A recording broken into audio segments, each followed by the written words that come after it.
The one aspect of the aquarium's mission is to foster good feelings towards the ocean.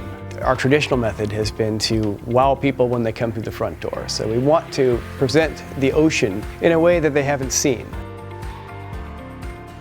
Here at the aquarium, our mission is to inspire conservation of the oceans. So the original aquarium building was to highlight all the animals and species and habitats that exist here in the Monterey Bay.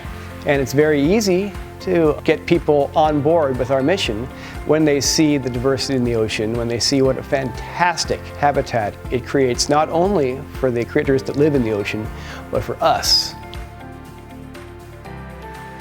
This building is called the Center for Ocean Education and Leadership. A lot of the space here is designed for learning labs. In addition to the actual physical wet labs, there's a lot of virtual reality that's going on down there. We have VR goggles, so the kids can take dives. They can dive with a white shark and not actually have to dive with a white shark. And maybe it'll whet their appetite and they'll come to the main aquarium and learn more.